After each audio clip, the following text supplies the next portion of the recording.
The police raided my house because I changed my Wi-Fi password. Sounds ridiculous, right? But that's exactly what happened last Tuesday morning. My name's Paul King, a systems engineer who just wanted a stable internet connection to finish his remote work. Somehow, that simple act turned into a neighborhood scandal when our HOA president, Ella Thomas, decided my router update was a cyber attack on community infrastructure. She marched up my porch, waving her HOA binder like a badge, shouting that I'd shut down the neighborhood's security grid. Before I could even explain, she whipped out her phone, dialed 911, and screamed that I was interfering with federal communications. I laughed until the flashing red and blue lights started reflecting off my living room window. What those officers discovered inside my house that day, nobody in Lakeside Grove could have imagined. Before we dive into the madness, comment below where you're watching from and what time it is. And don't forget to subscribe for more unbelievable HOA revenge stories like this one. When I first moved to Lakeside Grove, I thought I'd found peace. The homes were neat, the lawns always manicured, and the sunsets over the artificial lake painted the sky in orange and gold. After years of dealing with noisy city apartments, this quiet neighborhood seemed like paradise. I bought the small brick house at the corner lot, set up my home office, and looked forward to quiet mornings with coffee and strong Wi-Fi.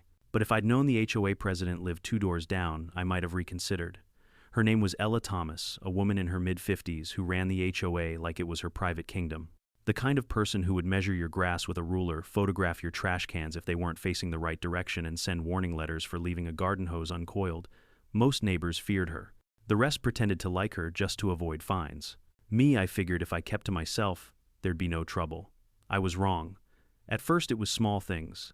Ella would stroll by clipboard in hand pretending to inspect mailboxes. She'd glance toward my porch, my garage door, my recycling bins, always finding something to mutter about. Once she complained that my mailbox flag wasn't HOA compliant red. Another time, she sent me a notice for having unapproved solar panels. I wrote back politely that they were in fact state-subsidized and legal under federal clean energy law. She didn't respond, but I knew she hated losing that one. Still, I stayed civil. I greeted her every now and then, gave a nod when she passed by. I thought maybe she'd get bored of me. Then one morning my Wi-Fi started dropping. Constantly.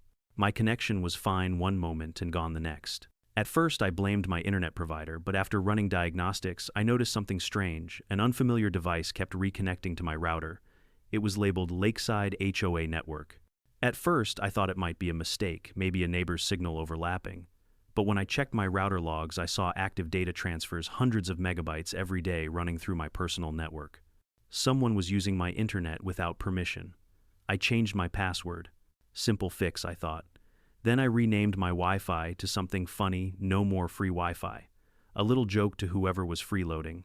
I even chuckled about it as I made coffee. By noon there was a knock at my door. When I opened it, there she was, Ella Thomas, clutching her binder so tight her knuckles turned white. Her face was red, not from the sun but from fury. "Mr. King," she snapped, "what have you done to the community network?" I blinked.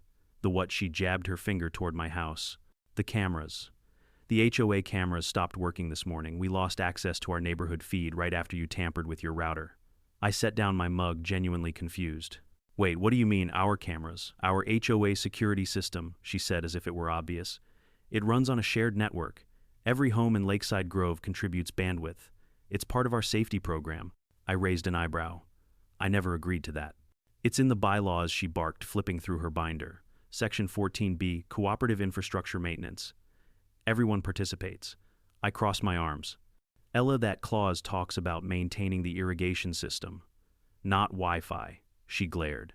"You're interfering with community property. You'll reconnect the HOA network immediately, or what?" I asked, unable to hide a smirk. Her nostrils flared.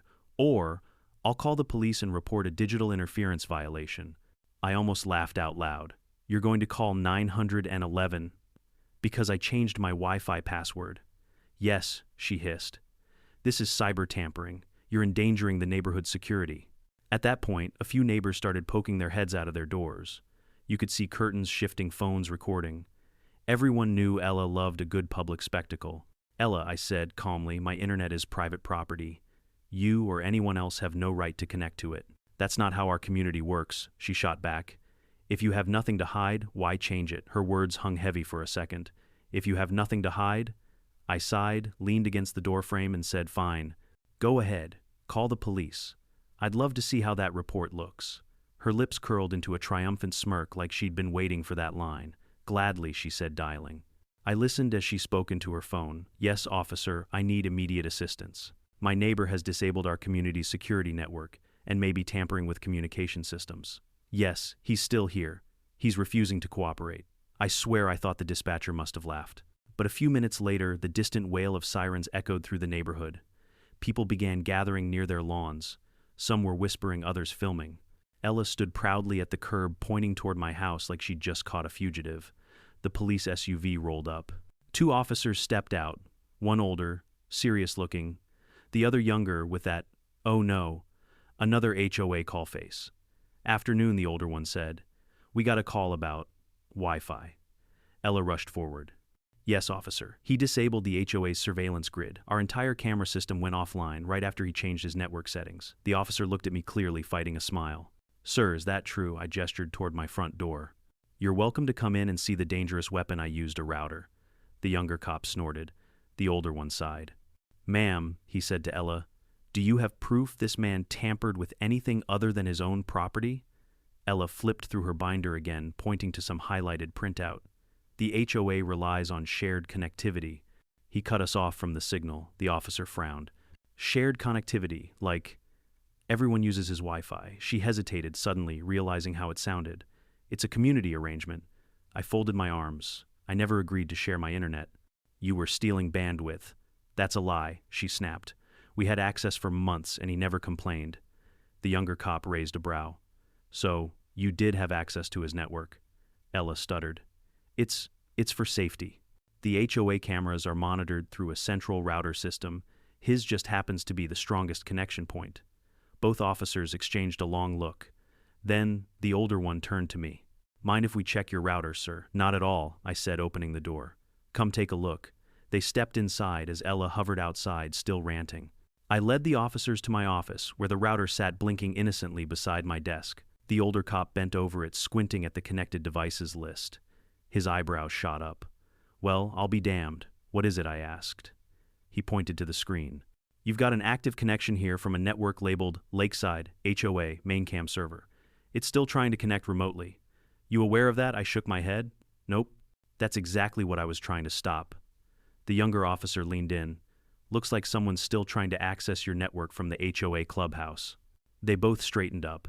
The mood shifted instantly. Outside, Ella was pacing the driveway, arms flailing as she lectured a group of curious neighbors. The older officer asked me quietly, Sir, would you be willing to come with us to verify something at the HOA office? Gladly, I said.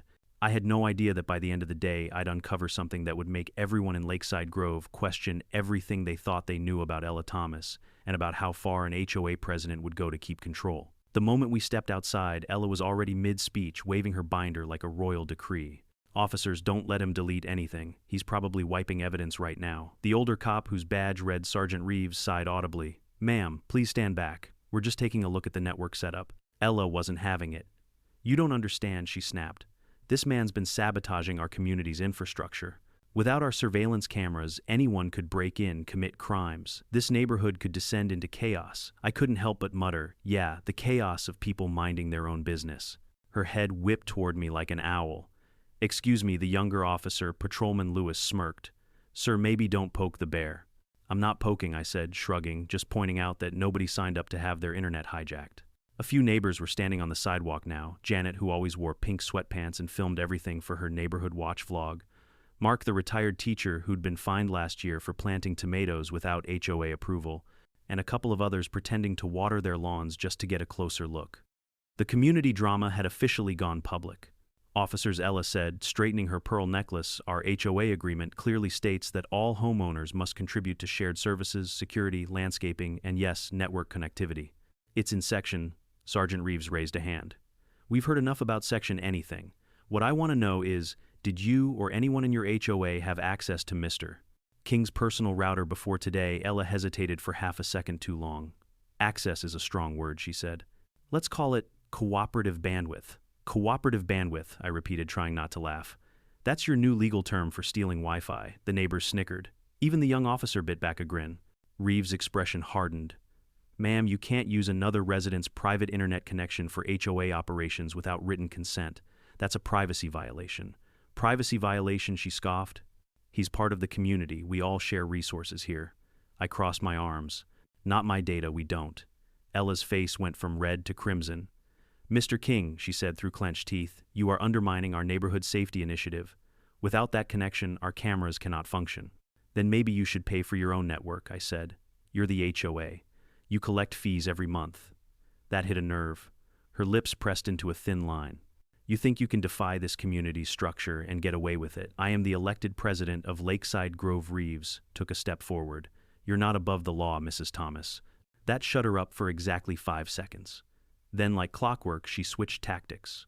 Officers, she said sweetly, if you're so concerned about privacy, maybe you should check his devices. Who knows what kind of illegal activity he's hiding? I raised an eyebrow. Seriously, you're accusing me of being some sort of hacker now, I'm saying, she replied, with a smirk that his network has been acting suspiciously and the HOA can't monitor it anymore. Because it's none of your business, I snapped. The young cop stepped between us. All right, both of you, enough. Reeves turned to me. Mr. King, would you mind if we take a look inside your computer to verify that you're not connected to any external servers? Just so we can close this case properly. Go ahead, I said. I've got nothing to hide. Inside, they followed me to my home office again. The router lights blinked calmly, as if mocking the chaos outside. I opened my laptop and showed them my network panel. Reeves leaned in. There it is again, he said. Lakeside, HOA, main cam server, trying to reconnect. He clicked into the log files, streams of data, camera feed attempts, error codes, then a line that made everyone in the room go silent. Connection attempt, from HOA, office, terminal, 2 unauthorized access denied. Lewis whistled. Someone's still trying to tap in from the clubhouse. I folded my arms. Guess my new password's giving them trouble. Reeves turned serious. Mr. King, when did you first notice this? 2 days ago, I said. I thought it was some random hacker until I saw the network name. He nodded slowly. We're going to need to check that clubhouse. Outside, Ella was pacing like a caged tiger, ranting to anyone who would listen. He's turning the officers against me. This is a witch hunt. When we stepped out, she stopped mid-sentence. Well, she demanded. Did you find proof he's guilty? Reeves looked straight at her. Actually, Mrs. Thomas, we found evidence that your HOA office is still attempting to access Mr. King's network without authorization. We'll need to inspect your systems. Her jaw dropped. You can't just march into private HOA property, private property or not, Reeves said firmly. If there's evidence of an illegal network tap, we have probable cause. The neighbors erupted in whispers. Someone muttered, Told you she was spying on us. Ella's face twisted. I will not allow this violation of HOA sovereignty, Lewis blinked. Did you just say HOA sovereignty? She realized how ridiculous that sounded, but doubled down. Yes. The clubhouse is under HOA jurisdiction, and you need a board-approved warrant to enter. Reeves took out his radio, spoke a few words into it, then said calmly, We'll let a warrant sort that out. Within an hour, 2 more patrol cars arrived. Neighbors had gathered like it was a live reality show. Some brought folding chairs. Janet was streaming it live on her vlog with the caption, HOA President Busted. As the officers approached the clubhouse, Ella stood in the doorway blocking the entrance. You are trespassing on community property, Reeves held up a paper. Search warrant. County approved. Step aside. The defiance melted from her face. She backed away slowly, muttering, This is harassment. Inside the clubhouse was spotless at first glance. Freshly waxed floors, motivational posters about community unity, and a table lined with HOA documents. But behind a locked door labeled maintenance room, authorized personnel only, they found it. Rows of monitors. Servers humming quietly. Ethernet cables running like spider webs. And on those monitors, live feeds. Dozens of them. Front yards, driveways, patios. Even one that clearly showed someone's kitchen interior. Lewis swore under his breath. Holy, this is insane. Reeves' face went cold. Mrs. Thomas, what exactly are we looking at here? Ella's voice shook slightly. It's our safety system. We monitor for suspicious activity. Inside people's homes, he barked. She stammered. Only if their cameras were voluntarily connected to the network. I stepped closer to one of the screens. My heart sank. The feed showed my own backyard, zoomed in on my patio table, my laptop visible from the reflection of the glass door. Voluntary, huh? I said quietly. Ella's lip trembled. It's a misunderstanding, Reeves cut her off. No, it's invasion of privacy, unauthorized surveillance, and likely wiretapping. You've been routing footage through Mr. King's network to mask your own signal. Her composure cracked. I did it for the good of the neighborhood, ma'am. You did it for control, I said. For the first time since I'd met her, Ella didn't have a comeback. Her eyes darted around the room, calculating, desperate. Reeves called it in. Within minutes, officers started seizing hard drives, tagging equipment for evidence. One unplugged a server labeled HOA Cam Master, while another photographed every monitor. Outside news vans had already started showing up. Apparently, Janet's live stream had gone viral. People wanted to see the Wi-Fi war at Lakeside Grove. As Ella was led outside, neighbors confronted her. "Were you spying on us?" one woman demanded. "You recorded our kids playing," another yelled. "Did you watch us in our pool?" Ella tried to respond, but her voice drowned in the noise. She turned to me as officers guided her toward the squad car. "You think you've won, Paul. You embarrass this community, they'll turn on you next." I met her eyes. At least they'll do it with their own internet connection. The door shut behind her with a heavy thud. The crowd clapped, hesitant at first, then growing louder. Some laughed nervously, others looked shaken. The young officer came up beside me, shaking his head. "I've seen some HOA drama before, but this is next level." Reeves handed me his card. "We'll need your testimony for the report. You did the right thing." As the police vehicles pulled away, the flashing lights reflected across the lake, shimmering in the water like a distorted mirror. I stood there on the curb, neighbors still murmuring, and couldn't help but think this wasn't just about Wi-Fi. It was about control, privacy, and what happens when someone in power forgets where the line is. The next morning, Lakeside Grove looked nothing like the peaceful suburb I'd moved into. Police tape surrounded the HOA clubhouse, news vans lined the street, and every neighbor within walking distance was either filming, gossiping, or pretending to walk their dog just to get a closer look. When I stepped outside to grab my mail, I spotted Sergeant Reeves standing by his cruiser talking to a man in a dark jacket with the County Cybercrime Task Force logo. Reeves waved me over. "Morning, Mr. King. Sorry about the chaos," he said. "You might want to know what we found in that office goes way deeper than we thought." I crossed my arms. "How deep are we talking?" The cybercrime officer introduced himself as Agent Rowe. "Those servers weren't just recording live footage," he said. "They were streaming backups to a private cloud account registered under the HOA's name, but managed exclusively by one admin. I didn't need to ask who that was." "Ella Thomas," I said flatly. Rowe nodded. "She routed everything through your Wi-Fi, so her personal IP wouldn't show up on the logs. Smart trick if it weren't completely illegal." Reeves rubbed the bridge of his nose. "She even had the cameras in infrared mode. That means she could see into people's windows at night." I felt a chill crawl up my spine.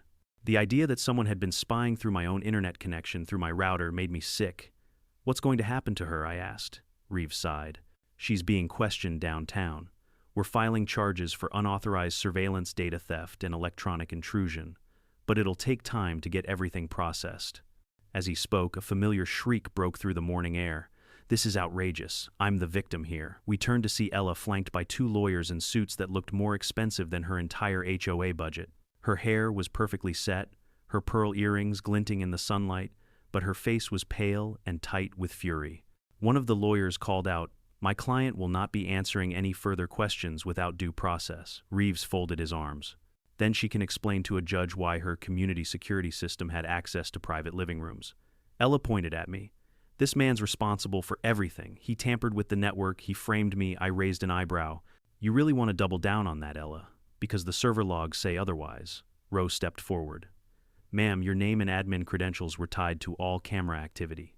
The cloud account even used your personal recovery email." For a moment, Ella's mask cracked. I was only trying to protect everyone," she stammered. "Crime rates are rising. Someone had to take initiative." Reeves's voice was calm, almost pitying. "You crossed a line, Mrs. Thomas. Protection doesn't mean surveillance. You spied on your neighbors, your friends, and even their kids." Her voice grew sharp again. "Those people don't appreciate the work I've done. Without me, this neighborhood would be chaos," I muttered. "You're not wrong. It's chaos now. That earned me a death glare, but honestly, I didn't care." The officers led her away toward the waiting cruiser as reporters swarmed. Microphones popped up like weeds. "Mrs. Thomas, is it true you spied on residents through their home cameras? Did you use Mr. King's Wi-Fi to cover your tracks? Was this a community project or personal obsession?" Ella turned her face away, chin lifted like a fallen monarch refusing to bow. I went back inside, but the sound of camera shutters followed me for hours. That afternoon, I got a call from Officer Lewis, the younger cop from the day before. "Hey, just wanted to let you know we're getting warrants to search her home too. Apparently she had backup drives there." You think she's got more recordings? Almost definitely. People like that never delete their trophies. By evening, Lakeside Grove's Facebook page was a war zone. Half the neighborhood was in shock. The other half was trying to distance themselves from her entirely. "I can't believe she spied on us. I knew those HOA cameras were creepy. Did anyone else get fined for not contributing bandwidth?" Paul was right all along. Someone even made a meme, Ella's angry face photoshopped onto a security camera with the caption, "Smile, you're in HOA vision." I laughed harder than I should have, but under the humor was something darker, an unease that made my stomach twist. How long had she been watching me? How much had she seen? 2 days later, Reeves and Rowe came back to finish the formal statement. I made them coffee while they set up their recording devices. Paul Rowe began. "We reviewed her backups. She's been recording since at least last March. That's nearly 8 months of footage, mostly outdoors, but some interior cameras too." My grip on the mug tightened. "Interior, you mean inside houses, mostly where people installed smart doorbells or baby monitors that accidentally synced to her network. She exploited that." "Good Lord," Reeves added. "She also used keyword tagging names, license plates, even timestamps for when people came and went. It's obsessive." I stared at them, stunned. "And she did all this through my internet," Rowe nodded grimly. "Without your connection, it would have been traceable. She used your router as a mask. You were basically her proxy." I sat back, overwhelmed by the absurdity of it all. I'd bought a house for peace and quiet, and ended up starring in the neighborhood's biggest privacy scandal. That night, someone knocked gently on my door. It was Janet, the vlogger neighbor, holding a box of cookies. "Hey, Paul, just wanted to say thank you. Thank me." She nodded. "You stopped her." I didn't realize how much she'd been watching until the cops told us. She even had footage of my backyard hot tub. My husband is still mortified. I grimaced. "That's horrifying." Janet sighed. "She always acted like she cared about safety. Turns out she just liked control." I couldn't disagree. After she left, I walked out onto my porch. The night air was quiet again, eerily quiet. For the first time since I'd moved in, there were no strange Wi-Fi signals showing up on my phone. Just my own network, HOA, spy-free zone. Still, I couldn't shake the feeling that Ella had left more than cameras behind. The following week, a county inspector arrived to take formal statements from all residents. He explained that Ella's setup was part of a larger trend. Some HOAs across the country had started installing community surveillance grids without consent, piggybacking off homeowners' networks to avoid legal restrictions. He looked exhausted. "We've seen this before, but never this bad. Yours might set a new precedent." Great, I thought. My house was about to become Exhibit A in some cyber privacy case. By Friday, the HOA held an emergency meeting without Ella, of course. The vice president, Tom Garcia, stood nervously at the front of the clubhouse, facing a sea of angry homeowners. "On behalf of the board, we sincerely apologize," he said. "We were unaware of Mrs. Thomas's unauthorized surveillance practices." Someone shouted, "You signed the budget for it," Tom winced. "She told us it was for landscaping cameras." "Landscaping my foot," another voice yelled. "She had one pointing at my bedroom window," the crowd roared. It was chaos. Tom finally raised his hands. "Please, we're dissolving the old board, effective immediately, and we're asking Mr. King to serve as temporary technology advisor to help rebuild a legal security system." The room fell silent. I blinked. "Wait me," Tom nodded. "You exposed this mess. We trust you." For a second, I wanted to say no. I'd had enough HOA drama for a lifetime. But looking around the room at the neighbors who'd been spied on, humiliated, and manipulated, I realized this place needed someone rational, someone who could stop another Ella before she appeared. I sighed. "All right, I'll help. But the first rule, no shared networks. Ever again." The room broke into laughter and applause. When I left the meeting, the air felt lighter. For the first time, people waved at me, not out of curiosity, but gratitude. Even Mark, the tomato guy, handed me a small basket of homegrown produce.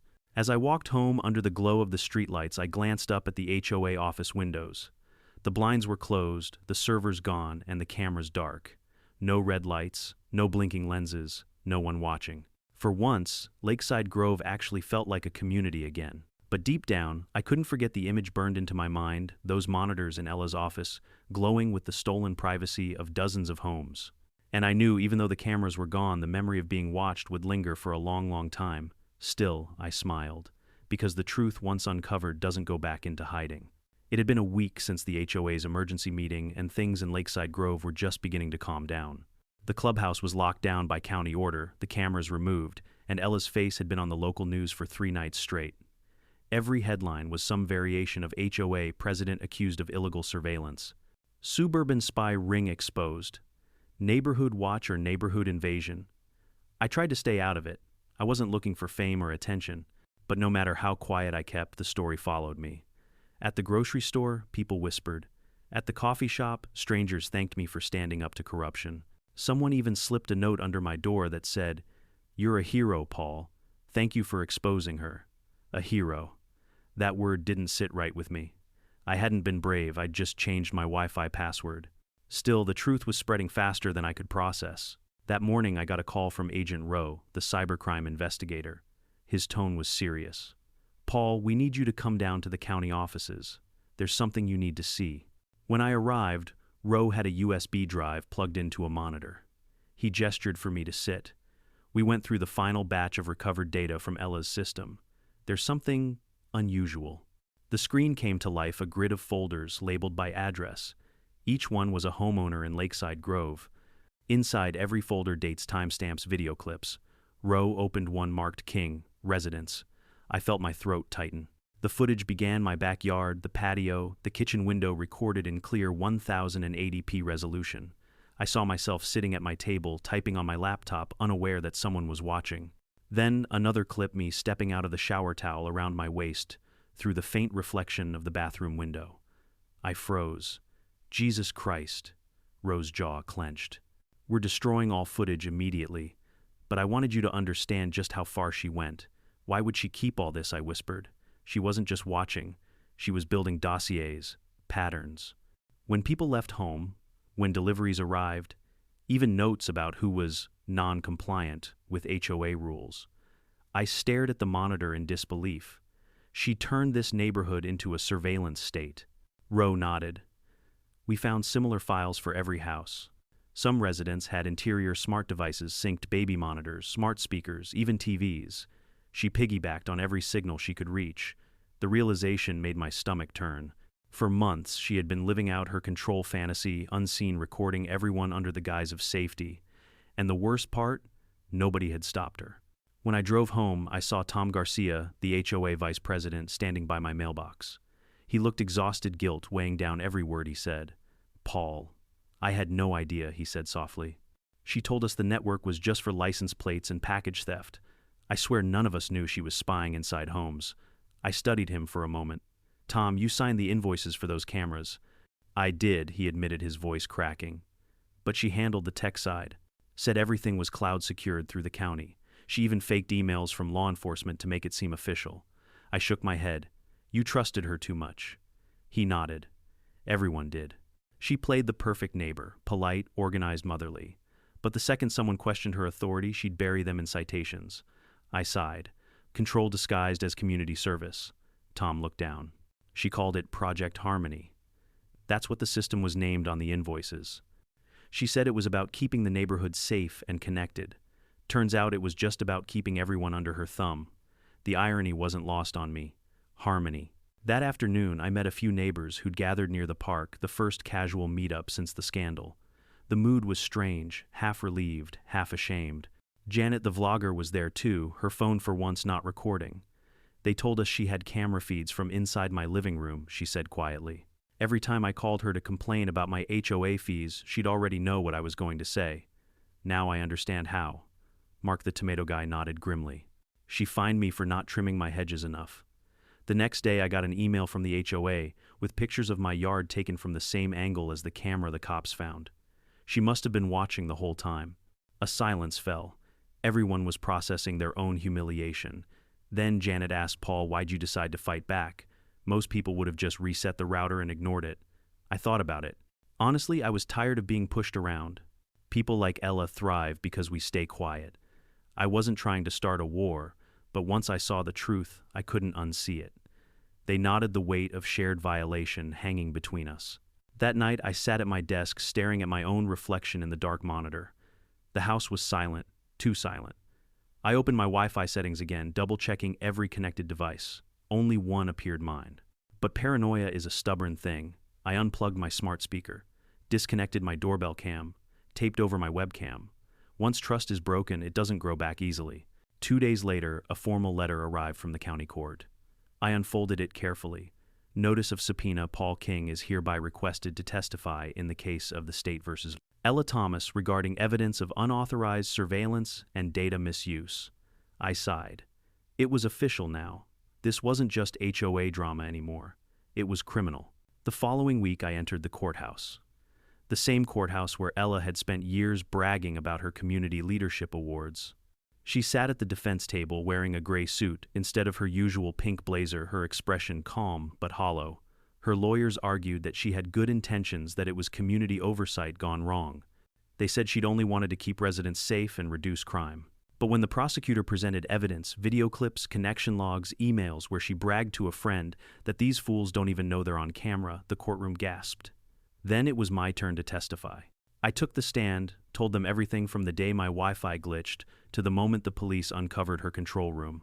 I tried to stay composed, but when the prosecutor asked how it felt to discover that my private life had been broadcast across a neighborhood server, I couldn't hide the anger in my voice. It felt like being robbed, I said quietly. Not of money, but of trust. Every private moment in my home became entertainment for someone who thought she was above the law. Ella wouldn't meet my eyes. When the verdict came, the courtroom was dead silent. Guilty. She was sentenced to 18 months of probation, community service, and a lifetime ban from serving on any HOA board. It wasn't prison time, but it was something. And more importantly, it was public. The judge's final words echoed in my mind. No one, regardless of title or authority, has the right to invade another person's home under the guise of protection. As I walked out of the courthouse, a cluster of reporters rushed toward me. Mr.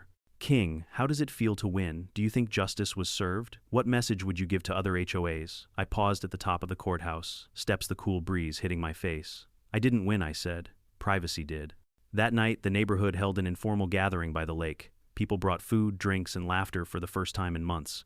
Someone even hung a sign near the clubhouse. Welcome to Lakeside Grove now, 100% spy-free. As the sun dipped below the horizon, I stood by the water, watching the reflection of the houses ripple across the surface. It felt different now, honest, human, imperfect but free. And for the first time, I realized something important. Truth doesn't just expose corruption, it heals what fear tried to silence. I didn't set out to become the neighborhood's defender. I just wanted decent internet. But in the end, I got something far better: peace. Real peace. The dust from the trial hadn't even settled when my phone started buzzing nonstop. News outlets, tech blogs, even a few law podcasts wanted interviews. Apparently, the Wi-Fi case had gone viral nationwide. One headline read, "Man exposes HOA spy network after changing Wi-Fi password, privacy advocates applaud." I couldn't open social media without seeing my face in a thumbnail somewhere. It was surreal. A week ago, I was just a quiet systems engineer. Now people were calling me the guy who fought back. I didn't feel like a hero, though. Heroes sleep soundly. I hadn't slept more than 3 hours in a row since the night the police found those servers. Still, I had to move on. That morning, I went down to the county office to sign a few closing documents for the investigation. Agent Rowe met me in the lobby, his expression softer this time. "Hey King, just wanted to tell you we wrapped the digital evidence audit. It's officially sealed now." "Good," I said. "So that's it, it's all over." He nodded.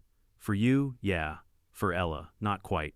The HOA is being hit with a class action lawsuit from multiple residents. Civil damages, emotional distress, violation of privacy laws. She'll be paying for this for a long time." I let out a slow breath. "Can't say she didn't earn it," Rowe chuckled. "You'd be surprised how many people came forward after your story. Other HOAs across the state are quietly reviewing their surveillance policies. Looks like you started something bigger than you think." I smirked. "All because of a Wi-Fi password." When I got home, I found a thick envelope sitting on my doorstep. The HOA seal was printed across the front, though the handwriting wasn't Ella's. Inside was a letter from Tom Garcia, now acting HOA president. "Dear Mr. King, on behalf of the Lakeside Grove Homeowners Association, I want to express our gratitude for your patience, integrity, and courage during this ordeal. The board has voted unanimously to offer you the role of permanent technology advisor with full control over any future community systems.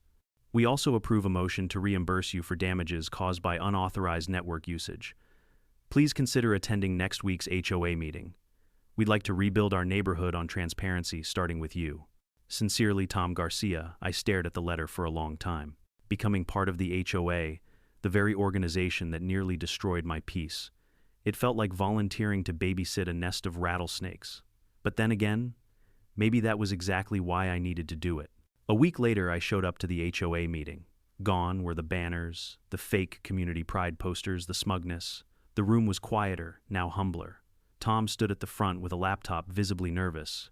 "All right, everyone," he said. "Before we start, I'd like to acknowledge Mr. King for, well, everything." Applause broke out. Actual applause. I raised a hand awkwardly. "Thanks. But let's skip the hero stuff and talk about solutions." We spent the next hour dismantling Ella's old policies, everything from her ridiculous lawn fines to the mandatory surveillance clause hidden in the bylaws. The more we uncovered, the worse it got. She had embedded language, giving herself executive discretion over neighborhood safety protocols, meaning she legally wrote herself permission to spy. Tom rubbed his temples. "Unbelievable. How did we sign this?" "You didn't read it," I said plainly. "She built a system nobody questioned. That's how control works quietly. We voted unanimously to rewrite the bylaws this time with actual transparency. No one could ever install technology without majority approval again." After the meeting, as everyone packed up, Tom pulled me aside. "Paul, the board meant what they said. We want you to oversee all digital infrastructure, cameras, websites, everything. We trust you." "Careful," I said with a half smile. "That's exactly what got you into trouble with the last person." He laughed, but his tone was sincere. "This time's different. You earned it." I nodded. "All right. I'll do it, but on one condition. Name it." We renamed the network. Tom raised a brow. To what I smiled. "HOA, Spy-Free Zone." He laughed so hard he nearly dropped his coffee. Done. The following month was quiet, beautifully, peacefully quiet. The HOA servers were rebuilt with strict security measures. Every homeowner got a private password-protected account to view only the footage from public areas, entrances, parking lots, community pool. No more secret logins, no hidden feeds. For the first time in years, people started attending meetings voluntarily. We even had kids playing by the lake again, something I hadn't seen since moving here. It was strange watching the same neighbors who once glared at me now wave with genuine smiles. But one afternoon, as I was cleaning out my garage, I saw a black sedan pull up near the old clubhouse. A woman stepped out, short brown hair, neat blazer, sunglasses. For a second, I thought my eyes were playing tricks on me. Ella Thomas. I froze. She looked thinner, worn down, her posture no longer proud. She placed a small cardboard box on the clubhouse steps and stood there for a long moment staring at it. Then she turned, saw me watching, and hesitated. For a brief second, our eyes met. There was no hatred there anymore, just exhaustion. She gave a faint, sad nod. Then she got back in her car and drove away. Curiosity got the better of me. I walked over and opened the box. Inside were keys, a faded HOA badge, and a note. "To the new board, consider this my final act of compliance." I thought I was protecting people. Turns out I was just protecting my own power. Ella, I stood there in silence. For all her arrogance and cruelty, that single line was the first honest thing I'd ever seen her write. That evening, I brought the note to Tom. He read it twice, then handed it back. "Closure," he said softly. Maybe I replied. Or maybe guilt. Either way, Ella never came back. She sold her house within a month and disappeared from the county records. Rumor had it she moved to Arizona, joined a gated community that didn't have an HOA. The irony was delicious. Life returned to normal, or as normal as it could get after something like that. I spent my days working from home, maintaining the HOA's new network, and enjoying the rare quiet that now filled the neighborhood. Sometimes at night, I'd walk past the clubhouse just to make sure no red lights were blinking. The servers hummed gently, safe, legal, secure. I'd catch my reflection in the glass doors, the faint glow of the router lights behind me, and think about how something so small, a Wi-Fi password, had unraveled an entire web of deceit. And every time the same thought crossed my mind, power doesn't always wear a badge or a title. Sometimes it hides in plain sight, in something as ordinary as a neighborhood meeting or a shared network. But as long as there's someone willing to question it, even just one person, the truth will always find a signal. A few weeks later, during the next HOA gathering, I announced one final update. Folks, we've implemented encrypted channels for all our devices. And for fun, I added smiling. I renamed the guest Wi-Fi again. Everyone leaned forward. It's now called Trust But Verify. The whole room burst out laughing. Tom raised his coffee mug. To Paul King, the man who turned chaos into community, I lifted my cup in return. To a neighborhood that finally learned what privacy means, we clinked mugs as laughter filled the hall.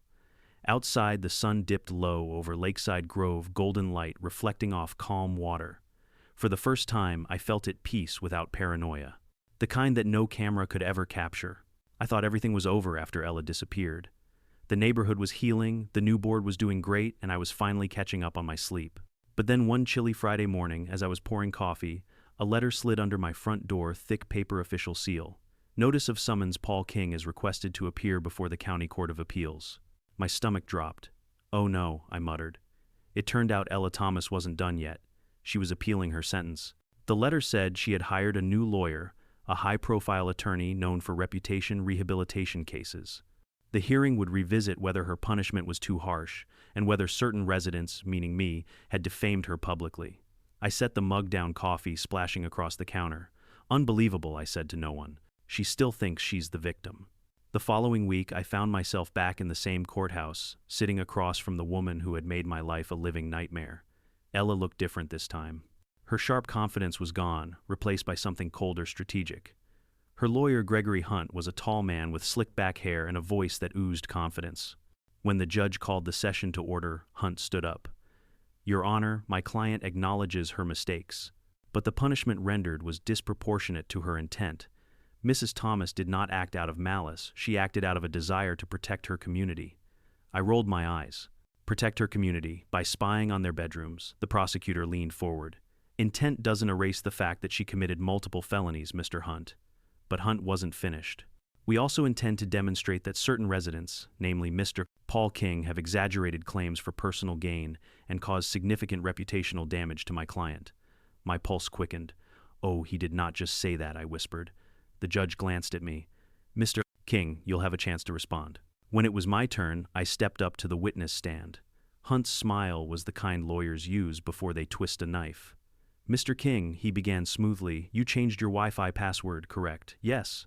And you were aware that doing so affected the HOA's camera network. I was aware after they accused me. Before that, I had no idea they were using my network. He nodded like a teacher humoring a student. But you admit that your actions caused the security cameras to go offline, only because they were illegally connected to my personal router. I shot back. They shouldn't have been using it in the first place. A few people in the courtroom chuckled quietly. Hunt didn't like that. Mr. King, he said, you seem to enjoy public attention. Is it true you've given several interviews since the incident, too? I said. Both about privacy rights, not about her personally. He smirked. And yet your statements included phrases like control freak, dictator of suburbia, and HOA tyranny. Those were your words, were they not? I folded my arms. Those were quotes from her own emails. I just read them out loud. Even the judge had to hide a smile behind her hand. After several rounds of back and forth, Hunt called Ella to the stand. She walked up slowly, hands clasped, pretending to look remorseful. Your Honor, she said, voice trembling, I've made mistakes. I understand that now. But I was trying to help. I thought people would feel safer if I could monitor potential threats. By invading their homes, the prosecutor asked flatly. She blinked innocently. I never intended to invade anyone's privacy. The cameras were for security, not spying. Then why did you store private footage in a personal cloud account under your name? Her eyes darted sideways. For system backup. The prosecutor clicked a remote, and a projector lit up the courtroom wall. On the screen appeared one of her emails sent to the HOA board 6 months before the scandal broke. If residents won't obey the rules, I'll make sure they do. Cameras don't lie, and neither do routers. A collective gasp filled the room. Ella's face drained of color. Hunt tried to object, but the damage was done. The prosecutor turned to the judge. Your Honor, Mrs. Thomas was not protecting her community. She was controlling it. This wasn't about safety, it was about power. Then came the moment I didn't expect. The prosecutor asked to introduce one final piece of evidence, a file found on Ella's backup drive labeled Private Notes. Inside were detailed logs of residents' routines when they left for work, what time lights went out, even comments like Paul King spends too much time at his computer suspicious. My jaw tightened as I read my name in her obsessive handwriting. The judge looked furious. "Mrs. Thomas, you kept personal surveillance notes on every resident," Ella stammered. I was only documenting patterns for community safety." "No," the judge snapped. "You were violating your neighbors' lives." The verdict didn't take long this time. Her appeal was denied. The original sentence was upheld, and the court added one more condition, a restraining order, preventing her from contacting any resident of Lakeside Grove for the next 5 years. When the judge read it aloud, Ella finally broke. Her composure cracked, tears streaking down her face. "I gave everything to that neighborhood," she shouted. "And this is how they repay me." I looked at her not with anger, but with a strange kind of pity. "You didn't give," I said quietly. "You took." Her eyes locked onto mine, filled with something between hatred and heartbreak. For a brief second I saw what drove her, not just ego but fear. The kind of fear that makes someone cling to control because they can't handle uncertainty. The bailiff led her away, and I watched as the woman who once ruled our neighborhood vanished behind the courtroom doors for the last time. Outside, the media was waiting again. This time I didn't stop for interviews. I walked straight to my truck, breathing in the cold air, finally free of the storm that had followed me for months. But as I reached the parking lot, I heard someone call my name. It was Tom Garcia, holding a copy of the new HOA bylaws. "Paul," he said, jogging up, "we did it. The judge just approved our amended charter, full community transparency, mandatory consent for all shared systems. It's official." I smiled. "You mean the HOA can't spy on anyone ever again?" He grinned. "Not unless they want to face 10 years in prison." We both laughed, and for once it wasn't bitter. That evening, Lakeside Grove felt alive again. Porch lights glowed warm instead of ominous. Kids played by the cul-de-sac. Someone down the street was barbecuing. For the first time, there wasn't a single blinking red camera light anywhere. I sat on my porch with a glass of iced tea, scrolling through my phone. An email from the HOA popped up, an official notice. Subject: new network credentials. From Tom Garcia. Paul, here are the credentials for the new HOA network system, all encrypted, all transparent. P.S.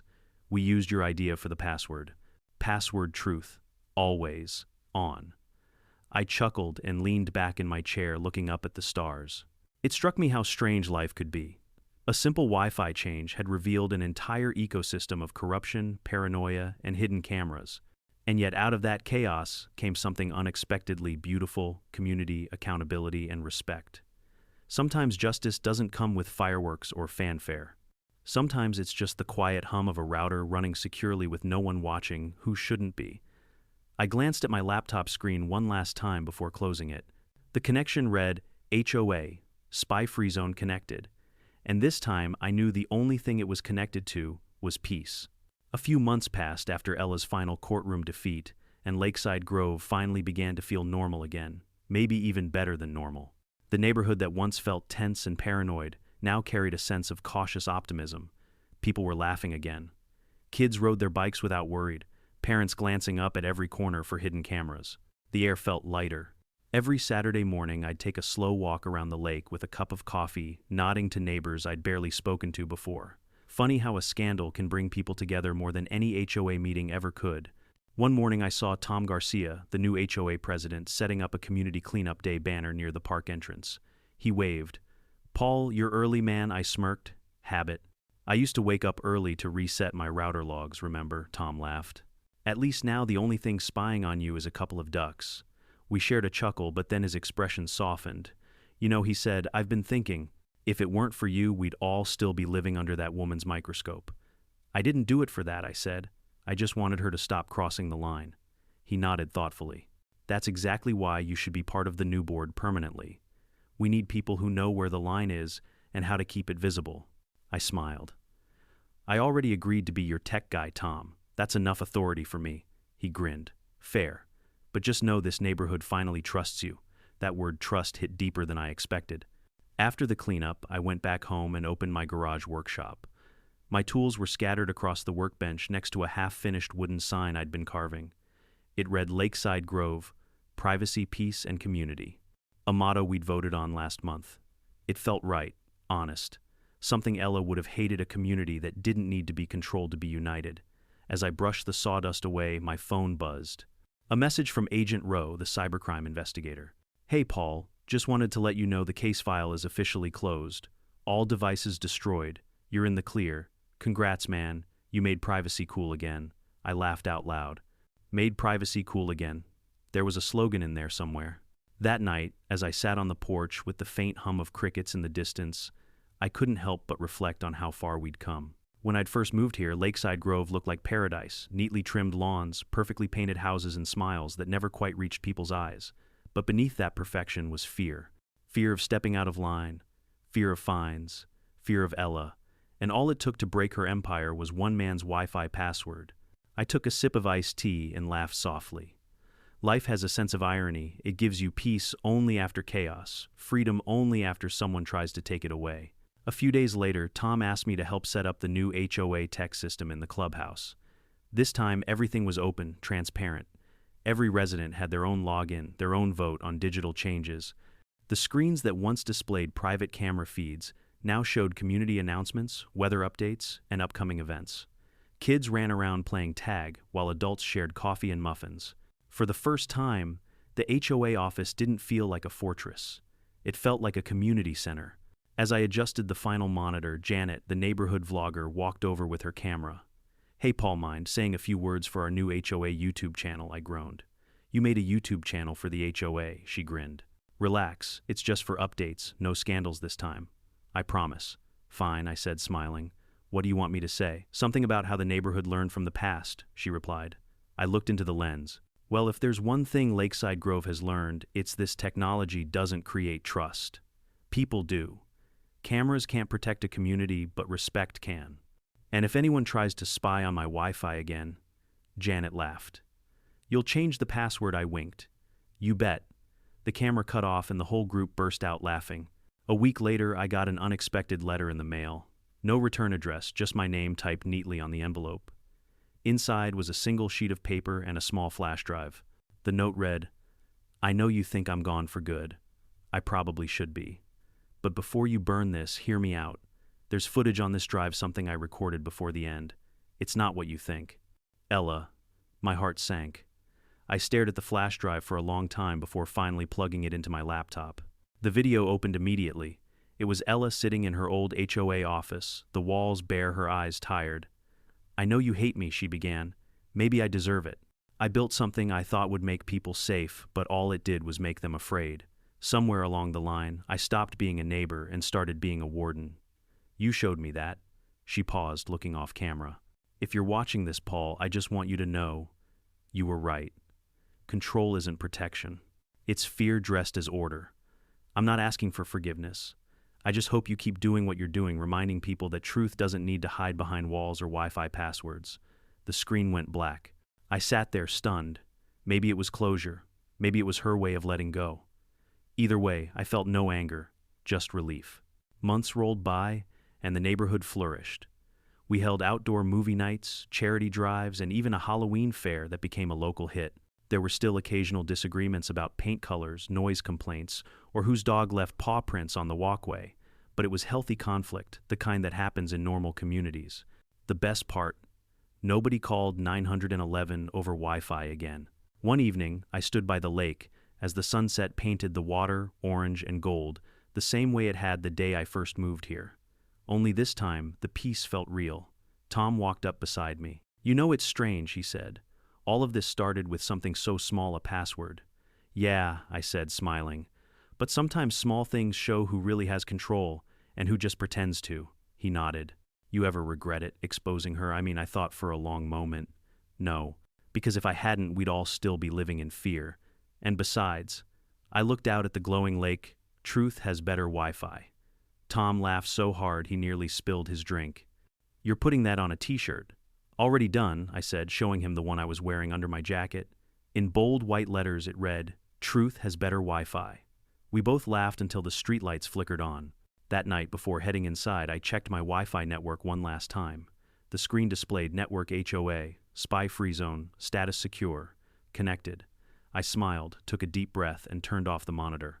No flashing lights, no hidden connections, no fear. Just peace earned the hard way. Because in the end, that's what this story was really about. Not revenge, not drama, but the simple, priceless relief of privacy. And as I closed my laptop, I couldn't help but whisper to myself, half laughing, all this because I changed my Wi-Fi password. Sometimes the smallest actions reveal the biggest truths. A single decision to stand your ground, to say no, or to protect your boundaries can expose what's been hiding in plain sight. Power doesn't corrupt overnight. It creeps in quietly disguised as responsibility until one day someone dares to question it. If there's one lesson I've learned from this entire ordeal, it's this: never underestimate the value of your privacy or the courage it takes to defend it. And if you've ever faced a controlling HOA, a toxic neighbor, or anyone who thought they could decide how you live, share your story below. Let others know they're not alone. Don't forget to like, subscribe, and stay tuned, because in Lakeside Grove, there's always another story waiting to connect.